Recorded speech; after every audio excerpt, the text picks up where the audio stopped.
In early 2011, as protests swept across the Middle East and North Africa, many Syrians were waiting to see if a revolution would also rise up in their country. Diana Khayata was one of them. She was living in Syria's most populated city, Aleppo, the economic hub in the north of the country. Before mentioning the revolution, one important thing happened with me that got me to naturally become an activist, which is because of my divorce situation and because the man has way more rights than women in Syria and the constitution. What broke me literally inside is that he decided to take away my children from me. I am divorced with nothing with me, even a personality. And that's very crucial and essential in order for you to lead a path. You need to have a voice, you need to have analytical thinking, you need to have courage, power, etc. I just felt that I'm not strong. Until I had someone that came to me and said, Diana, now you are weak. Empower yourself and then bring back your children. So that was my train track. Then the revolution happened. And naturally, I will become an activist because there is no fairness in the law between women and men in Syria.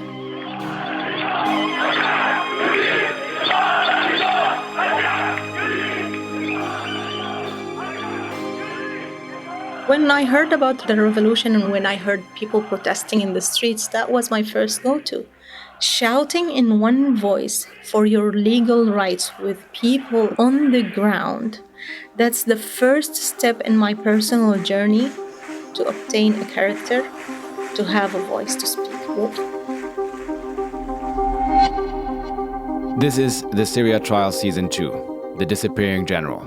I'm your host Fritz Streiff, and this is Episode 3, Inside Branch 335. Please be aware that this episode contains descriptions of violence and torture. Please take care while listening.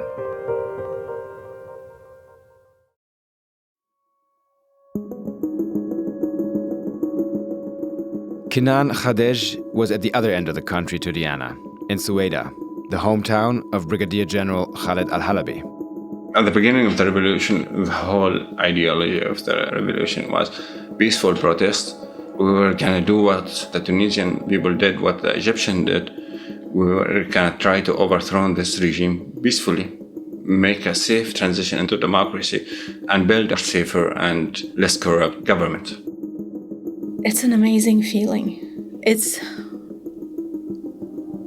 Sorry, I'm getting emotional, but it's really an amazing feeling to just feel liberated, to feel everyone speaking one voice, demanding one thing, which is dignity and justice for all. It's really amazing. And it's also scary at the same time. Revolutionary sentiment was also building in Raqqa, the city in the northeast of Syria where Halabi had been head of state security since 2009. Those eager to join the revolution began to coordinate, like school teacher Thayer Dandouche. The first protest took place on March the 25th, 2011, near Al-Firdaus Mosque. I was working in a bridal shop, which was located across the street from the mosque. I was standing in front of the shop's door when all of these young people came out of the mosque. One brave person, may he rest in peace, Abuya Muhammad Shalash, was standing outside the mosque's door and started shouting out, protesting. When he shouted, I cannot describe the feeling that came over me. I was ecstatic, trembling, shivering. It was an amazing and incredible feeling, to be honest. During the first protest, I just walked with the people who were shouting. I thought I would shout, but I couldn't. I was frozen. But the important thing was that I started moving.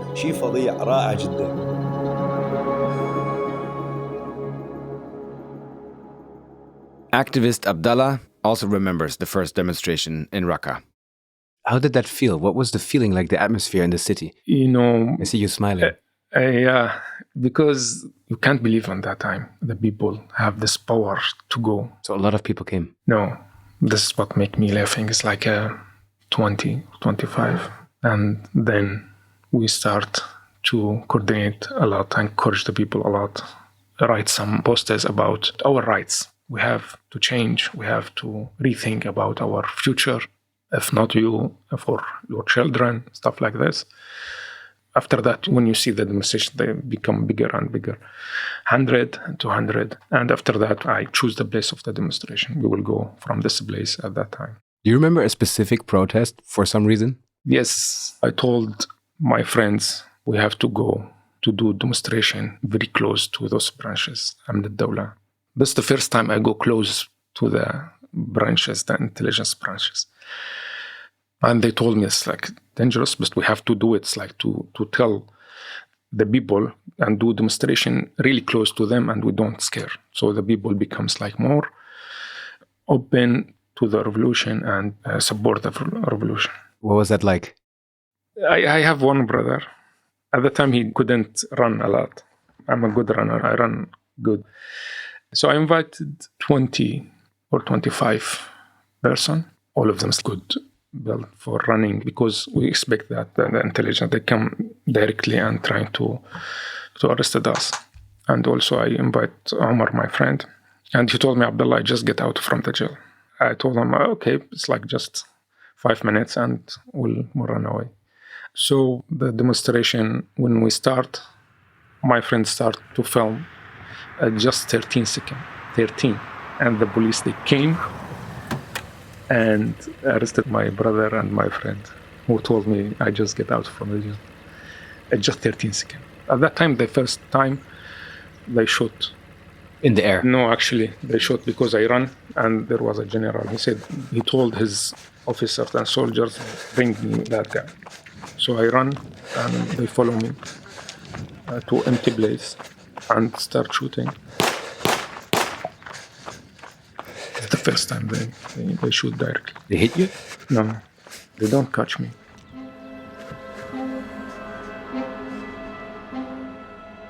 With the beginning, the regime faced us with extreme force. Would send his militias, would send the army, he would start using live ammunition against normal protesters, and a lot of massacres happened.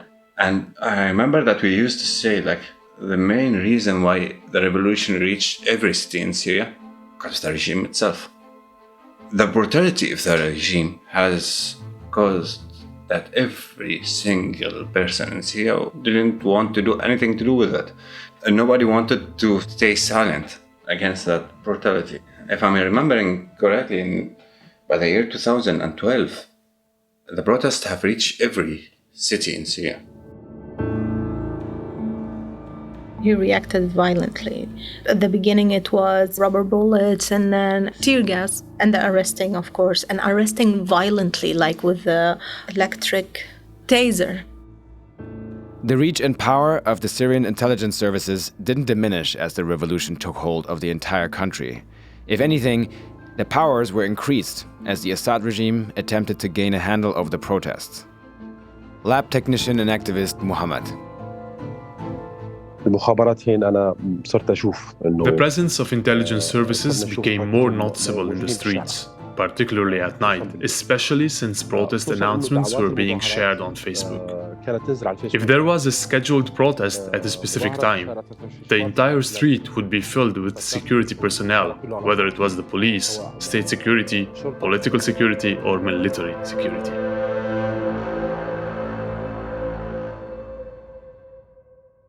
All the demonstrators were taking precautions to avoid being caught by the intelligence services. Muhammad had even thought that he had an extra layer of protection. In early 2011, as protests were gaining ground in Raqqa, he had in fact had a personal meeting with al-Halabi at State Security Branch 335. On Facebook pages linked to the regime, they started publishing the names of the infiltrators, as they used to call us in Raqqa. My name was one of them. It said that I, Muhammad, an employee at the blood bank, was inciting against the regime and calling for protests. Muhammad's uncle was a member of the Ba'ath Party, the only party allowed in Syria.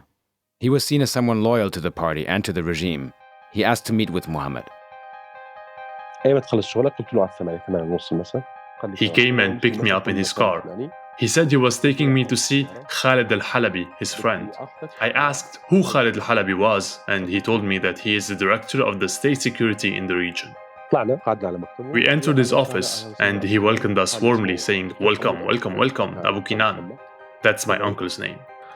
He said, "This is my nephew, Muhammad. I mentioned him to you before." They engaged in some casual conversation, talking about various topics and some mutual friends. Halabi asked, "What would you like to drink?" We said that we would like to have coffee. Halabi then asked if I had any issues with anyone. I told him, "No, by God, I don't have any problems with anyone." He probed further, asking if I had participated in any protests. I replied, "No, surely, I wouldn't come to a state security branch and admit to joining a protest, especially when I am here with my uncle, who is your friend."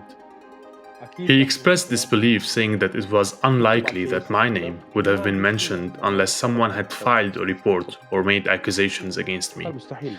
He insisted that something must be wrong. He wanted to know what my intentions were. Did I have revolutionary aspirations? I reassured them I didn't want to do anything like that.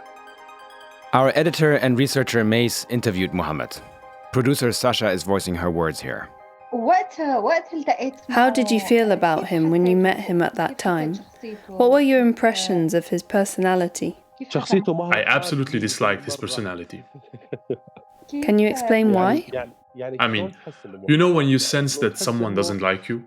He was very arrogant in his speech, saying things like, "We have nothing on you. In our branch, there is nothing against you."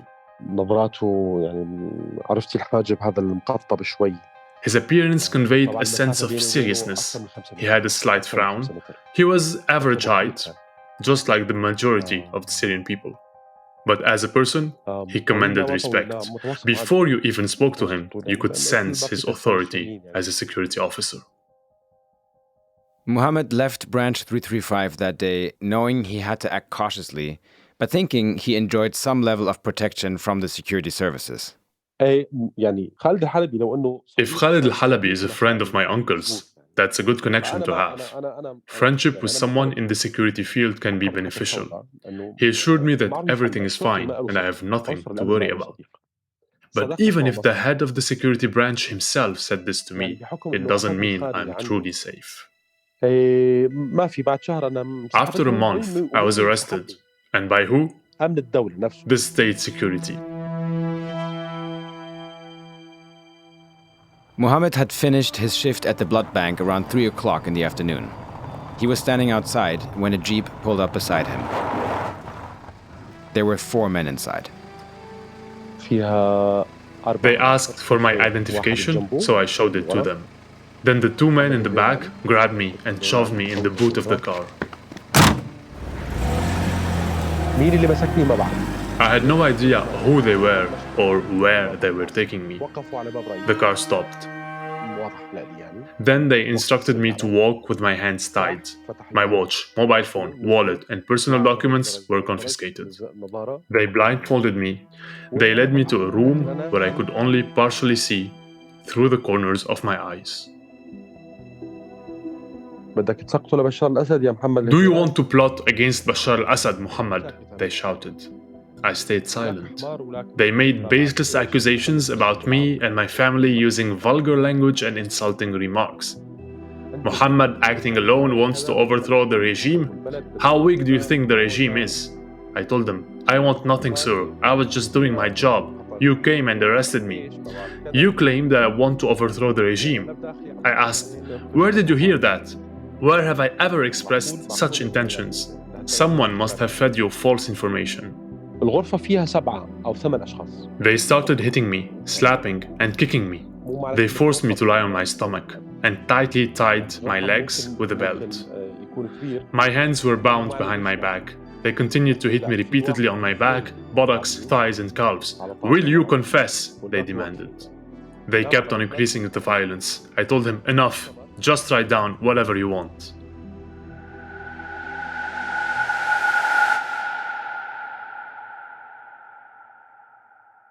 After being transferred to the criminal security branch, Mohammed was released after around a month.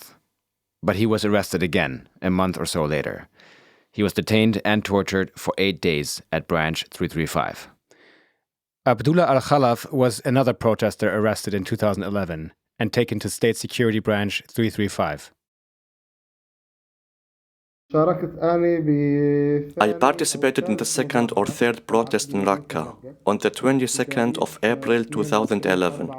It was named the Great Friday. The police were present and I was arrested alongside my brother. They took us to the State Security Branch. Each of us was taken out alone to the branch chief. I was blindfolded. I could not see a thing. I knew this person was the head of the branch. They called him Abu Saleh, but his name was Khalid al-Halabi.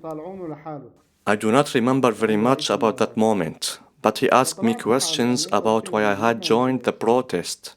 It became physically violent.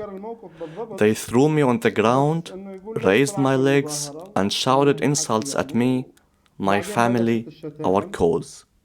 He was the one throwing out insults. I'm not sure if he was the one doing the beating since I was blindfolded. Schoolteacher Thayer suffered horrific treatment at Branch 335. There were 2 occasions when I was at the State Security Branch, and they put me on the flying carpet. Remember, the flying carpet, or Bisat al-Rih, is a wooden board that detainees would be strapped to. The board is then folded in the middle, causing awful pain to the person on it. On one occasion, when they started electrocuting me, I do not know for sure, but I think I was in the room of the branch manager. I was blindfolded and could not see anything at all. I could only hear voices. It seems from the accounts of those who were detained and tortured in 335 that significant and serious abuses occurred within Halabi's branch under his watch. Whether Halabi himself was implicated in the actual torture is more difficult to know. Security personnel don't act independently. They require the approval of their superiors. There is no active security element without the commander's consent or authorization. When they arrested me the first time, it was impossible for Khalid al-Halabi not to know about it. During my second arrest, it took my family about a month and a half to find out where I was. How come Halabi didn't communicate with my uncle where I was? So where exactly does his criminal responsibility lie? CIJA director Nehmé explains how the regime responded to the growing protests and Halabi's role in all of this. So when first the regime tried to quash the protests with the use of some force and just using the existing apparatus, they were dissatisfied with the communication or lack of communication between military and different security intelligence departments. So it was decided to set up the CCMC, the Central Crisis Management Cell, which would report directly to the president. And then he would have to approve the recommendations of the CCMC down to the governorates. And then as the protests continued spreading, Damascus continued trying to strengthen the structures that they were putting in place to quash it. These structures included the creation of security committees. So the security committees were ordered to be established in each of the governorates somewhere around autumn 2011.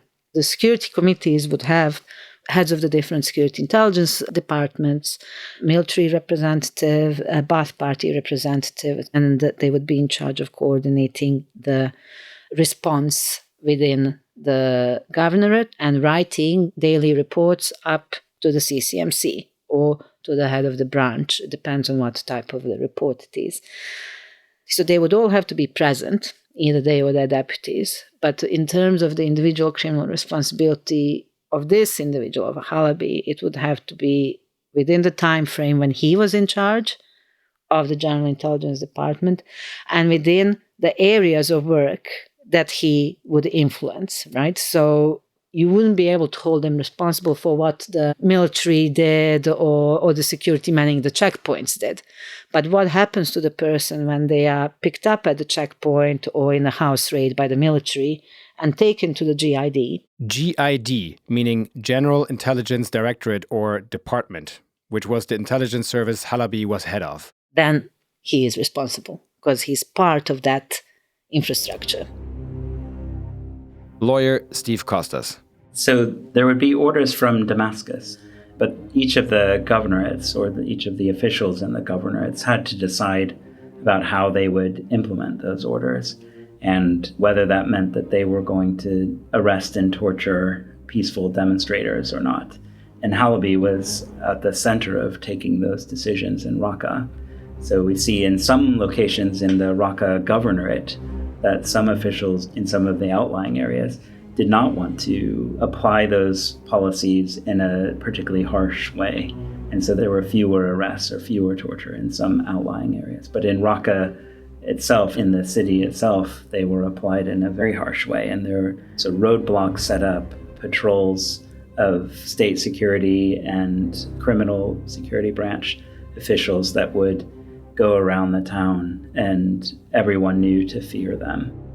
Bill Wiley, another one of the directors at CIJA, doesn't mince his words when it comes to what he thinks regarding al-Halabi's criminal responsibility.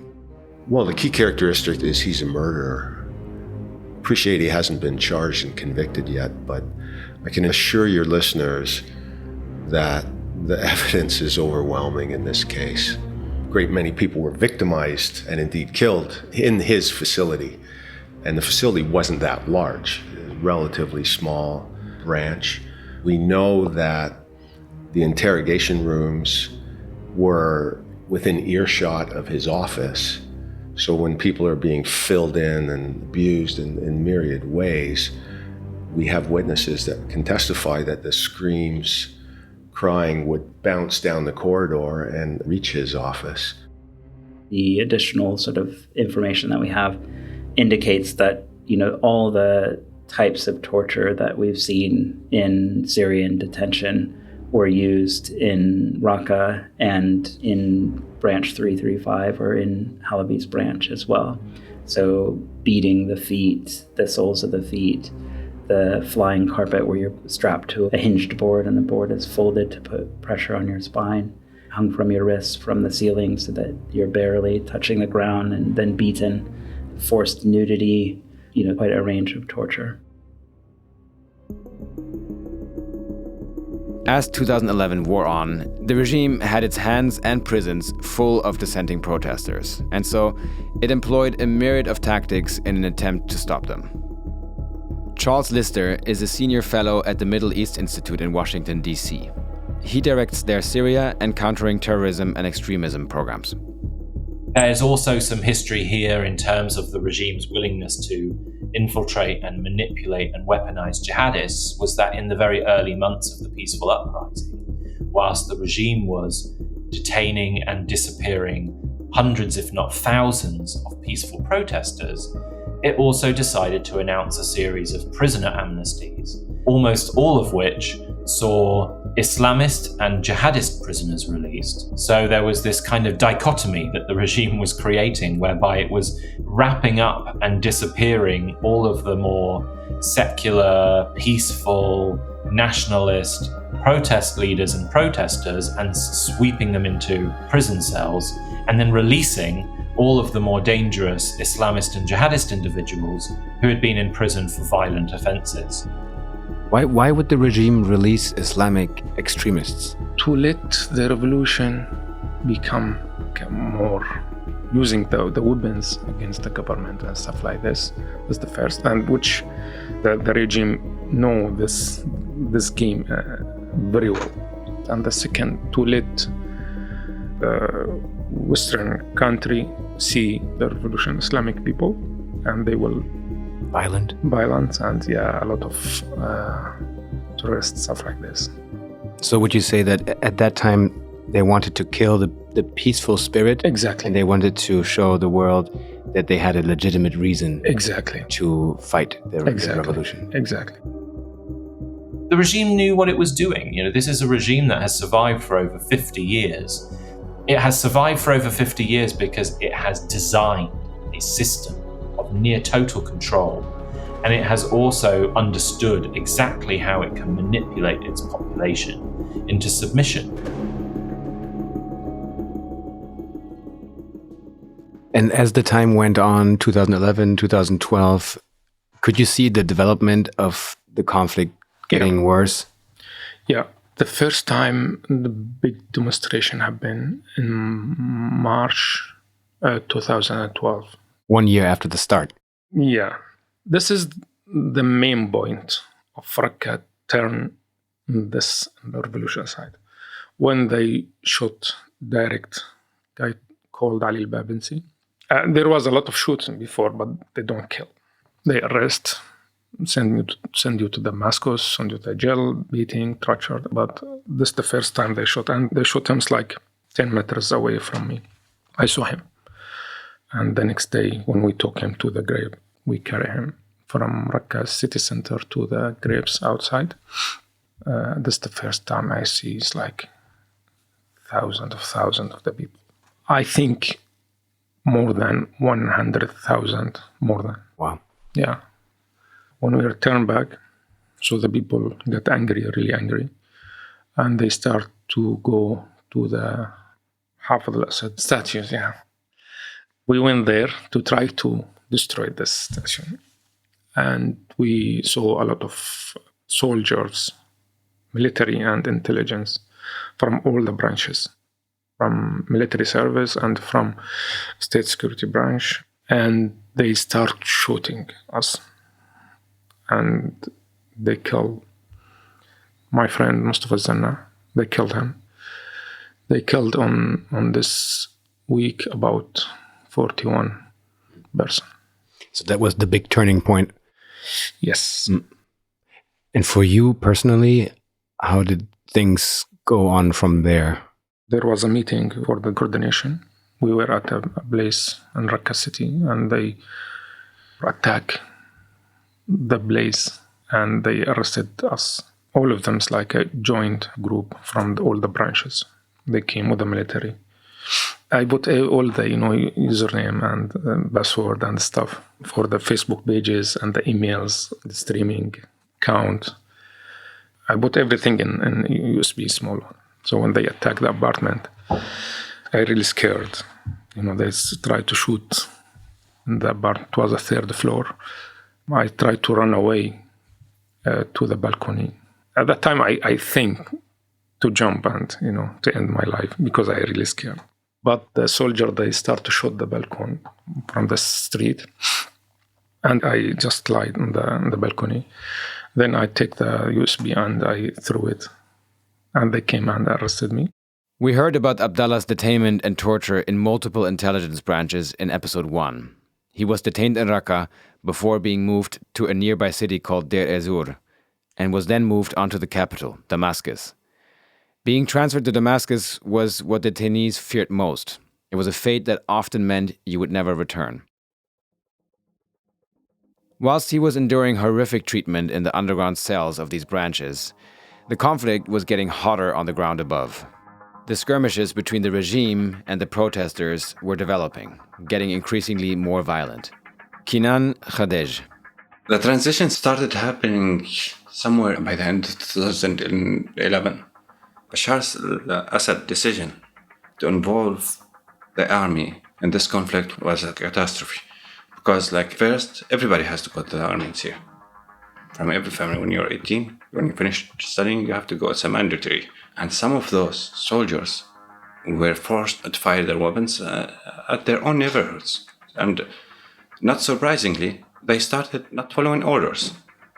And for the regime being what it is, there were orders to execute anybody who refused to shoot at the protesters. And so soldiers logically started leaving their posts and going back to the place where they came from, or started building small groups to defend those protesters. And of course it was unorganized, but it happened all over Syria. That was the beginning of the Free Syrian Army. The Free Syrian Army may not have had the same military might as the regime, but it began to succeed in liberating areas of Syria from regime control, including in Aleppo.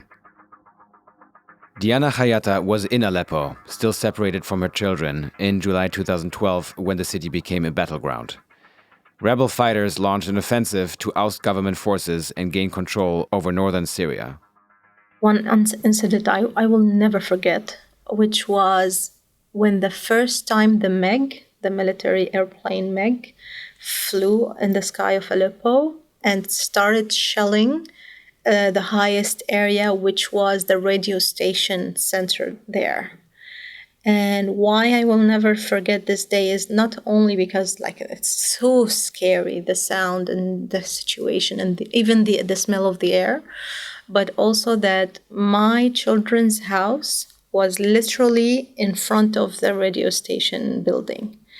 So they were in the basement hiding at least 6 hours. And I couldn't see them. I couldn't talk to them because I wasn't allowed to. So when the father took them away from me, the minute he got them away, he said, I'm not allowed to see them. I'm not allowed to talk to them unless he approves it. So me watching from my balcony, me watching the MiG flying, shelling, and flying back away, I really don't wish any mother to live such a situation. It was really scary. And then 7:15 a.m. sharp, they got out from this area. Despite the military power of the regime, the Free Syrian Army did continue to make gains. East Aleppo was liberated from regime control, and other parts of Syria also fell to the opposition. As 2013 came around, much of Syria was under opposition control, and there was the real feeling that the opposition could win. Charles Lister. The scale to which, at first, regional states intervened, providing finance and weaponry, and soon thereafter some training to armed opposition groups, did give way in late 2012 and early 2013, a period in which the armed opposition was just by a significant margin. They held all the cards. There were military bases all across the country falling to opposition control in a fairly rapid fashion in that period. And that period also then gave way to the United States and Europe's sort of joining in the bandwagon of providing support to the mainstream opposition. By the end of 2012, the Free Syrian Army had captured key parts of the road that led from Damascus to Raqqa. It joined forces with al-Sham, an Islamist opposition group whose formation can be directly traced back to the regime's release of Islamist extremists from prison in 2011. The rebels had also joined with al-Nusra Front, another Islamist group who had close ties to al-Qaeda. This gang of militarized opposition groups were heading to Raqqa. Muhammad had been released from prison and was in Raqqa when the rebels approached. On March 2nd, we were asleep, when suddenly, around 4 or 5 in the morning, we heard gunfire. It wasn't heavy shelling, just sporadic gunfire. They were on the outskirts at first, then news started spreading. The Free Syrian Army was in the heart of the city. They had surrounded the state security and military security forces. It takes 2 or 3 days. 2 days. Quick. It's really quick. Because as the regime, they don't send any support to them. It seemed that no one had felt that this city, considered loyal to the regime, would fall so quickly. Raqqa became the first provincial capital to fall to the rebels. It was a major gain for them after 2 years of fighting the Assad regime for control over Syria. What happened to the high-ranking regime officials who were in Raqqa when the Free Syrian Army came? There was the mayor and the head of Ba'ath Party in Raqqa, and they got arrested by Islamic group in Jabhat al-Nusra. I don't know what happened to them till now. Aqid Samir, he was the head of the military intelligence branch. He fled to 17 Brigade north of Raqqa. So most of the high-ranking generals and officers, they went to 17th Brigade. The 17th Brigade is the part of the Syrian Arab Army, so the regime's army, that was responsible for northeastern Syria, which is the part of Syria where Raqqa is located. In the first few days of March 2013, the opposition liberated Raqqa, so they defeated the government forces and took control of the governorate, and particularly of the city. And in the days before that, several helicopters of high-level officials from Raqqa retreated to Damascus. So key officials from Raqqa, from the security and intelligence directorates. But al-Halabi did not go, so he didn't return to Damascus. Khaled al-Halabi had neither returned back to Damascus or to the safety of nearby regime-controlled areas, nor had he been captured by the rebels. Khaled al-Halabi had disappeared. Where had he gone?